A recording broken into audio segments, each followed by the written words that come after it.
મહેતા નરસિંહ કહે છે, આંખ મારી ઉઘાડે ત્યાં સીતારામ દેખો, ધન્ય મારું જીવન કૃપાએ લેખો.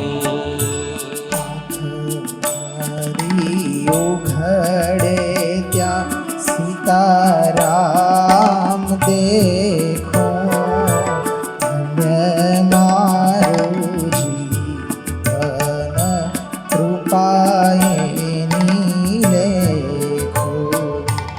આંખ મારી ઉઘાડે ત્યાં સીતારામ દેખો, ધન્ય મારું જીવન કૃપાએ લેખો. ઉઘડે ત્યાં સીતારામ દેખો, મારું જીવન કૃપાએ લેખો. રામ કૃષ્ણ રસના ઉચ્ચારે, હરિનો આનંદ મારે અંતરે આવે. રામ કૃષ્ણ રસના ઉચ્ચારે, હરિનો આનંદ મારે અંતરે આવે. જો ભક્તિમય જીવનની આ સુંદર વાત મહેતા નરસિંહ કહે છે કે આંખ મારી ઉઘડે, સવારમાં જાગીએ પહેલું દર્શન કોનું થવું જોઈએ? ભગવાન. એટલે ઘરમાં આપણો જે બેડરૂમ છે ને ત્યાં ભગવાનના ફોટા હોવા જોઈએ. જાગીએ એટલે પહેલા સીધું ભગવાનનું દર્શન. અને હું કામ કરવાનું? ભગવાનને જાગીને પહેલા થેન્ક યુ કહો. કેમ? પ્રભુ, આ ગઈ રાતનું જે લિસ્ટ હતું અહીંથી નીકળવાનું છે યમરાજનું, એમાં મારું નામ નથી. આ રસ પીવાનો એક અવસર તમે આપ્યો છે મને આજે.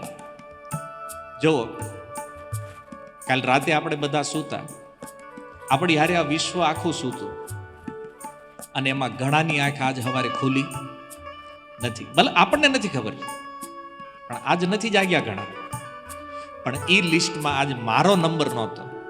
એક દિવસ મને ભજનનો ઓર વધારે આપ્યો છે પ્રભુ, એટલે આજના દિવસ માટે થેન્ક યુ.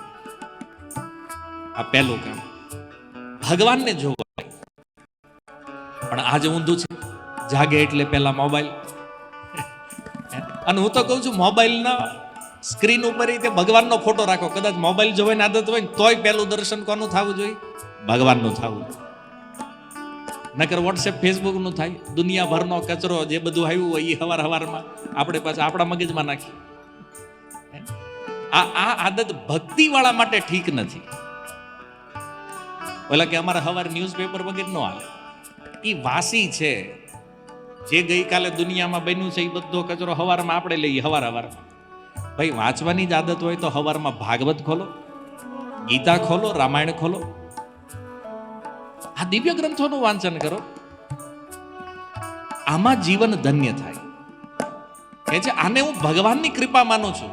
મહેતા નરસિંહ કહે છે કે સવારમાં મને સીતારામ ભગવાનનું દર્શન થઈ રહ્યું છે, અને રામકૃષ્ણ રસના ઉચ્ચારે. રસના માને જીભ. મારી જીહવા જેવા જાગીએ ને એટલે પહેલું નામ શું આવવું જોઈએ? રામ કૃષ્ણ. જે આપણા ઈષ્ટદેવનું સ્મરણ આપણે કરતા હોય, જાગતાની સાથે સૂતા સમયે પણ ભગવાનનું સ્મરણ, અને સૂતા સમયે જો સ્મરણ કરવી તો જ સવારે જાગવી તઈ થાય. પછી બીજું કંઈક થઈ જાય. અને વચમાં સપના હક ન લેવા દે, જુદું. સપનામાં તો આપણે ક્યાં ના ક્યાં હું કરતા હોય. અમુક સપના કોઈને કહેવાય એવાય ન હોય. અને મોટા ભાગે તો કોઈક આપણી વાહે પડ્યું હોય. કાં તો ભૂત પડ્યું હોય, ઉઘરાણી વાળા પડ્યા હોય. એમ આવા બધા વિકાર શું કામ છે? કારણ કે આપણી આદતમાં ભક્તિ નથી. સવારે જાગીએ કે રાત્રે સૂઈએ ને, સ્મરણ ભગવાનનું નિત્ય થવું જોઈએ. જો ભગવાનનું સ્મરણ, ભગવાનની લીલાઓનું સ્મરણ કરતા કરતા સૂઈએ ને, તો આપણી સવાર પણ શુભ સવાર થાય. ત્યારે કોઈક આપણને એમ કે ને ગુડ મોર્નિંગ, તો એમ કે હા આજ મારી મોર્નિંગ ગુડ છે. કેમ? આજે મને ભગવાનનું સ્મરણ થયું છે. તો આ ભાવ રામાયણ ગીતા મારી અંતર આખો હરિએ દીધી છે મને ઉડવાની પાંખો.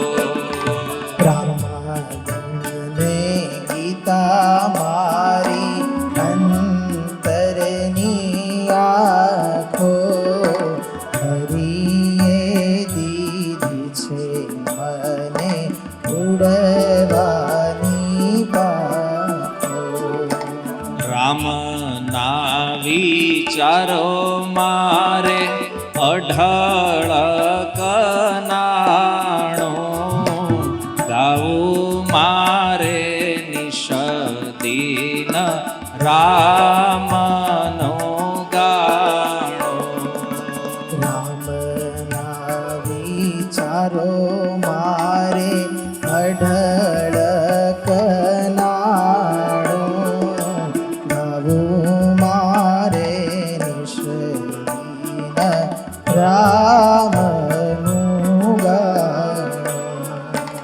આંખ મારી ઉઘડે ત્યાં સીતારામ દેખો, ધન્ય મારું જીવન કૃપાએ નિલેખો. આંખ મારી ઉઘડે ત્યાં સીતારામ દેખો, ધન્ય મારું જીવન કૃપાએ નિલેખો. મહેતા નરસિંહ કહે છે, રામાયણ ગીતા મારી અંતરની આંખો.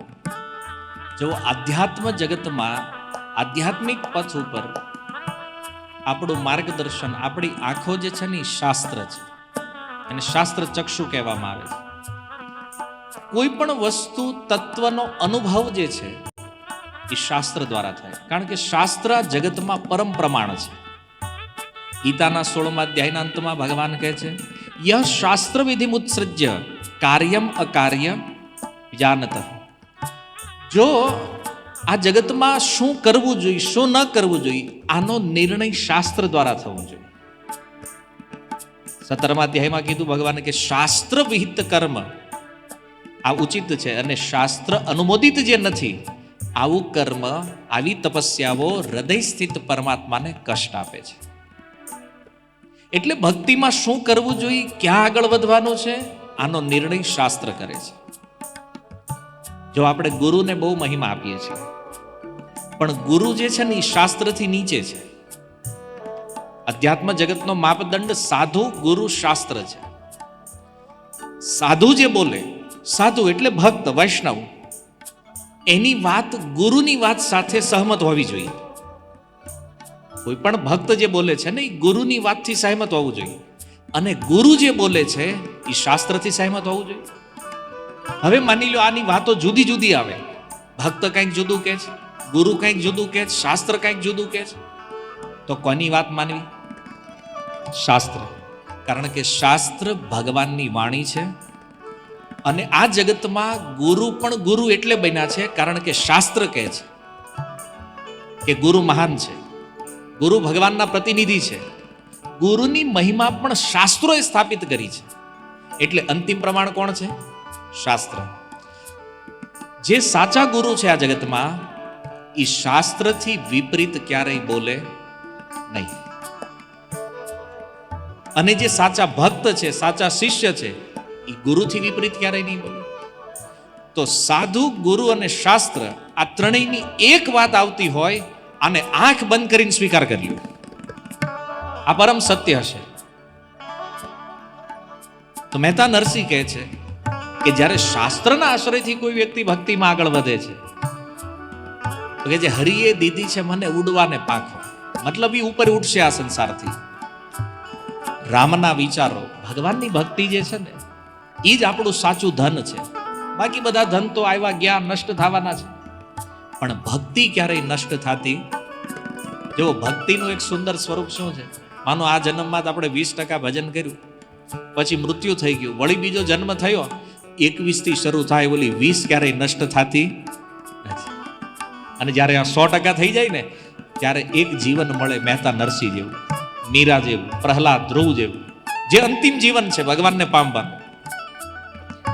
એટલા માટે નિત્ય નિરંતર ભગવાનના ગુણગાન કરતા રહેવું જોઈએ. પ્રભુના ભક્તો મારે સગાને સંબંધી, છૂટી ગ્રંથિ તૂટી મારી માયાની ગ્રંથિ. પ્રભુના ભક્તો મારે સગાને સંબંધી, છૂટી ગ્રંથિ તૂટી મારી માયાની ગ્રંથિ. શુદ્ધ ભગતિ વધે મારી પૂરણીમાં જેવી, સહુ સંતો આશીષ દેજો એવી. શુદ્ધ ભક્તિ વધે મારી પૂરણીમાં જેવી, સહુ સંતો આશીષ સદા દેજો એવી. આંખ મારી ઉઘાડે ત્યાં સીતારામ દેખો, ધન્ય મારું જીવન કૃપાએ નીલેખો. આંખ મારી ઉઘડે ત્યાં સીતારામ દેખો, ધન્ય મારું જીવન કૃપાએ નીલેખો. પ્રભુના ભક્તો આજ મારા સાચા સગા છે. અને હકીકત ભગવાનના ભક્તથી વધારે સારો અને સાચો સગો બીજો કોણ હોય? આપણા હગામાં કેટલી માથાકૂટ છે આપણે જાણીએ.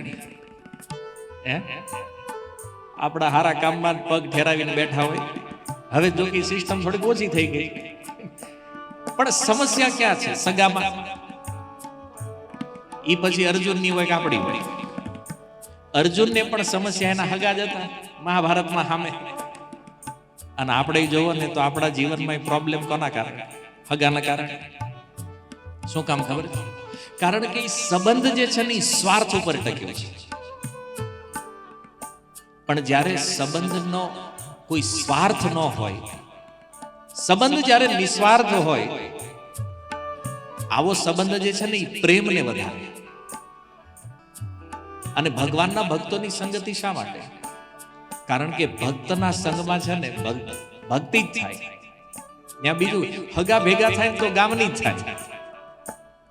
બરાબર? કુટુંબમાં ઓલા આમ ન કર્યું, બોલ્યો આમ કરે, ઓલા ભાઈ આમ કર્યું, ઓલા આમ વેચી નાખ્યું, ના એટલા રહેલો. આ ચર્ચા દિવાળીએ જોયો ટોપિક આ જ છે. આપણું ભાઈ છે કે આપણે ગંગા તટે છે. બાકી ભક્ત સાથે જ્યારે મળે, બે ભક્તો જ્યારે મળે ને ત્યારે શું થાય? ભગવદ્ ગીતામાં ભગવાન કહે છે, અધ્યાય 10, મચ્ચિત્તા મદગત પ્રાણા બોધયંત પરસ્પરમ કથયંતશ્ચ મામ નિત્યમ તુષ્યંતિ ચ રમંતિ. બે ભક્તો જ્યારે મળે ને ત્યારે આપસમાં ભગવાનની કથા કહે છે. બોધયંત પરસ્પરમ, એકબીજાને બોધ આપે છે. અને કથયંતશ્ચ, મારી કથાઓ કહેતા રહે છે. નિત્યમ, ભક્તનું એક જ કામ છે હરિગુણ ગાવા. કથયંતસ્ય મામ નિત્યમ તુષ્યંતિ ચ રમંતિ ચ, એમાં જે સંતુષ્ટ છે એમાં જે રમણ કરે, આ ભક્તનો સ્વભાવ. હવે એવા ભક્તની જો મિત્રતા આપણને થઈ તો આપણે પણ શું થશે? એ જ કથા કીર્તનમાં લાગી જશું અને અનાયાસ અજાણતા આપણો પણ ઉદ્ધાર થઈ જાય છે. એટલે મહેતા કહે છે આ જગતમાં કોઈ સાચા સંબંધી છે ને તો એ ભગવાનના ભક્ત છે. એના સંગમાં આપણી ગ્રંથિઓ તૂટે, ગાંઠો છૂટે. જો ભગવાન કપિલ કહે છે પ્રસંગમ અજરમ પાશમ આત્મનઃ કવયો વિદુ. આ જગતમાં આસક્તિ જે છે ને એની એવી ગાંઠ છે કે આ ગાંઠ ઢીલી નથી પડતી, ખુલતી નથી અને આને કાપો તો કપાતી નથી. તો વ્યક્તિ મુક્ત થાય કેવી રીતે? તો ભગવાન કપિલ કહે છે કે સ એવ સાધુ સુકૃતે, જો એ જ આસક્તિ મારા ભક્તમાં લાગી જાય, સ એવ સાધુ સુકૃતે મોક્ષ દ્વારમ અપાવૃતમ, તો એની મુક્તિના દ્વાર ખુલી જાય. આ ફાયદો છે ભક્તોના સંગમાં રહેવાનો. આપણે ભક્તિ ન કરવી હોય ને તોય થઈ જાય અને આપણે મુક્ત ન થવું હોય તોય થઈ જાય. તો આ ગ્રંથિઓ તૂટે અને આપણી ભક્તિ અત્યારે તો મિશ્રિત હોય પણ એ ધીરે ધીરે શુદ્ધ, જેમ પડવાથી લઈને પૂર્ણિમા સુધી ચંદ્રમાં વૃદ્ધિ પામતો રહે એમ પ્રતિદિન આપણી ભક્તિમાં વૃદ્ધિ થતી રહે. બધા સાધુ, બધા સંતોના ચરણોમાં મહેતા પ્રાર્થના કરે કે બધા મને એવા આશીર્વાદ આપો કે મારી ભક્તિ તે ચંદ્રમાની સમાન વધતી રહે દિન પ્રતિદિન. કારણ આ ભક્તિનો રસ જે છે ને એ એવો દિવ્ય છે. તો એના અનુભવ બતાવે છે.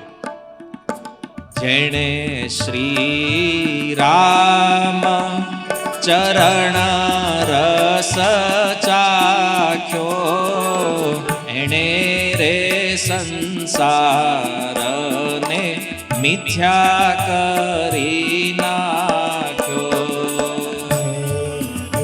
શ્રી રામ ચરણ રસ ચાખ્યો, એણે રે સંસારને મિથ્યા કરી નાખ્યો.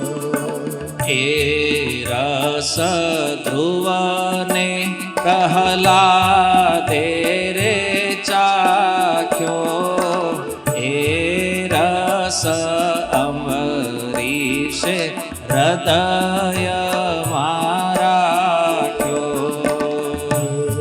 રસ ધ્રુવને પ્રહલાદે રે ચાખ્યો, હે રસ અમરીશે હૃદયમાં રાખ્યો.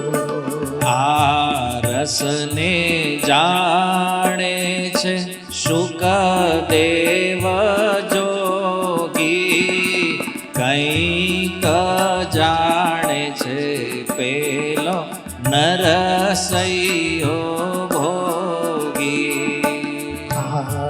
રસને જાણે છે શુકદેવ જોગી, કંઈક જાણે છે પેલો નરસૈયો ભોગી.